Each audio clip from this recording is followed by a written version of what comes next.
What is going on, Bucs fans and CFP fans? Today, we're going to be going over the players to watch for a pivotal with a capital P Week 8 matchup against the Atlanta Falcons. This is a game that simply, the Bucs have to win. The Bucs have to find a way to win if they want any shot at the division.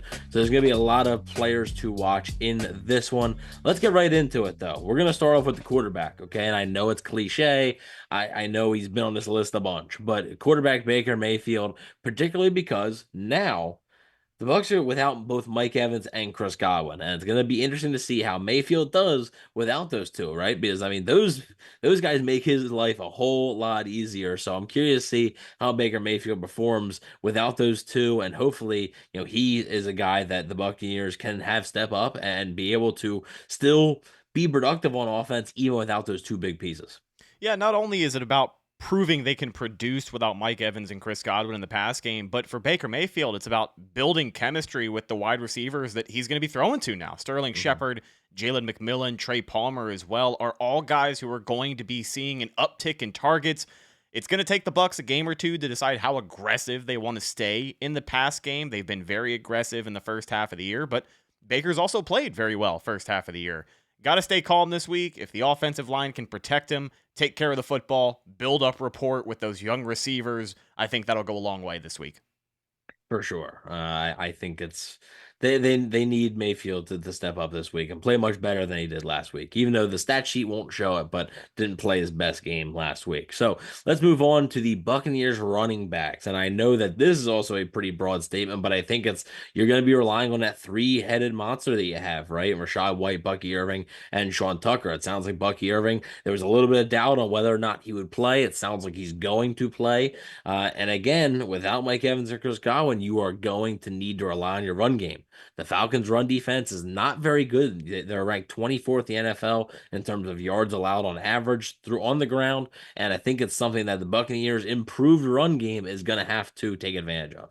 Yeah, and Sean Tucker, another level to this Buccaneers run game, only got 5 carries against the Ravens on Monday night, but he's going to need more than that. I mean, this guy had a career outing against the New Orleans Saints, and I know Rachaad White wasn't entirely healthy, trying to work him back into the lineup as well. But with Bucky Irving kind of being a question mark at practice all week, I think this is the week that Sean Tucker gets more carries than Bucky Irving at the end of this one. I think this is the perfect opportunity for them to try and keep that Falcons run defense honest and give these guys a healthy amount of carries. Again, relying on the offensive line to kind of carry the pace that they did last week on Monday Night Football as well. Huge game in the trenches. Very big game in the trenches, and that will actually bring me to the defensive side of the football because, again, it's a broad statement, but it's an important one. The Bucs pass rush, simply the Bucs pass rushers, I guess you could say.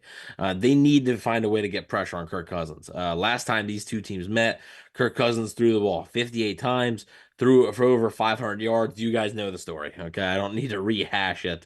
But the Buccaneers simply did not get enough pressure on Kirk Cousins in that football game. And if you allow a veteran quarterback to just sit back and have all day in the pocket, he's going to be able to find the open receiver. And that's doing no services to your secondary, which is also a little banged up and has struggled at times this year. So the Buccaneers pass rush is going to have to get after Kirk Cousins. I know a few times they got after Lamar Jackson. He was able to escape. Kirk Cousins is not Lamar Jackson. He's not going to be able to escape like that. And this is a game where the Buccaneers pass rush is going to have to step up.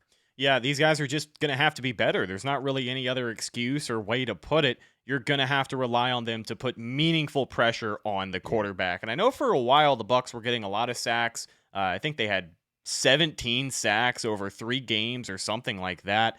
And they were performing pretty well, but a lot of that meaningful pressure was coming from your interior defensive linemen. So for another week in a row, I'm looking at Joe Tryon-Shoyinka to step up, maybe a Yaya Diaby to try and get a sack this week.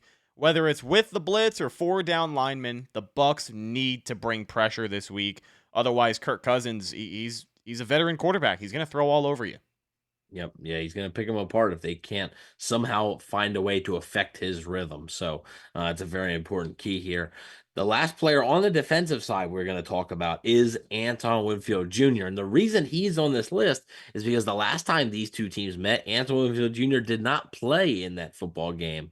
So obviously he's that good, right? Like he is that good of a football player, and his presence is going to make this defense a lot better.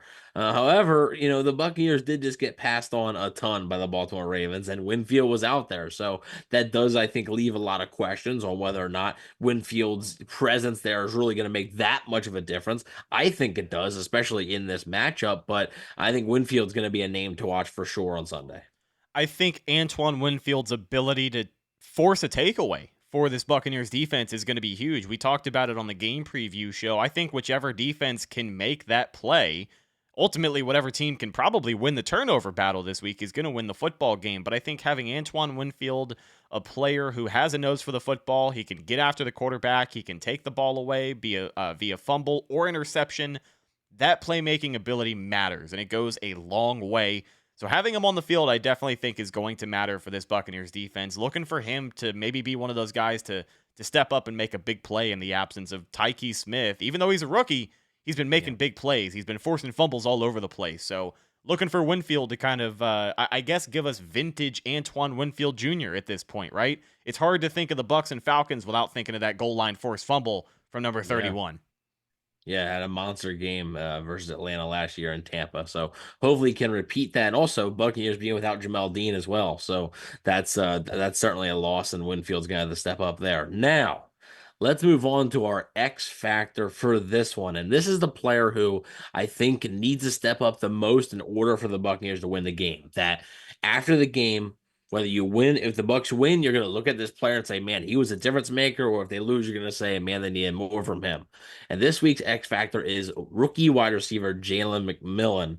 And this is a massive opportunity for McMillan. Honestly, not just for this week, for the rest of the season, because Chris Godwin ain't coming back. Like he's not coming back anytime soon. Mike Evans is going to be out till after the bye week. So McMillan is going to get a ton of snaps here, as is Trey Palmer and Sterling Shepard. But I think McMillan has the most to gain here. Being a third-round pick, starting off hot in training camp, has cooled down a little bit, though, as the regular season has gone on. I think McMillan has a huge opportunity here, and he can start that with a strong game against Atlanta. Yeah, I think he's got a chance to not necessarily wipe the slate clean, but start to clean up a little bit of this rookie season so far. Jalen McMillan is an athletic wide receiver. Liked him a lot coming out of the draft. Both of us do, and I think we both think at the end of the day, he'll be a good football player, but he's got to prove he can do a little more of that dirty work at the NFL level. He is 0 for 5 on contested catches this year. He's getting open. He's had a touchdown. He's found the end zone, but looking those catches in, making the tough catch, and being an asset in this Buccaneers pass game, he's going to have a huge opportunity. He's going to see more targets over the next 3 weeks than he has seen so far in his young career. So a lot on the line for Jalen McMillan and obviously the rest of that wide receiver room. But when you look at Sterling Shepard and you look at Trey Palmer, I know Trey Palmer is still a relatively young player, but you kind of know what you have in those guys. So the Bucs potentially going to be leaning on Jalen McMillan, looking for, I guess, a coming out game for him within these next few weeks here. Yeah, only 6 catches for 74 yards and a touchdown for McMillan so far. So obviously, Mike Evans and Chris Godwin take up a good bit of this offense. So I get it. It's not necessarily that McMillan has completely disappeared. McMillan, I Bleav, was also a player that did not play against Atlanta the last time these two teams met. So I Bleav he had the hamstring injury.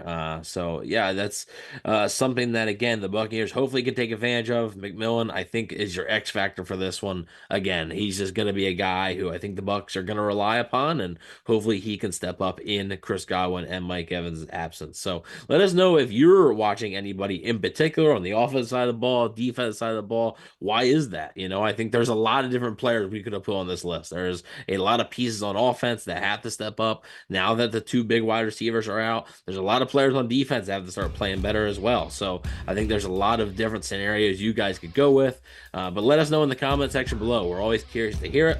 Please don't forget to like, share, and subscribe, and go Bucs.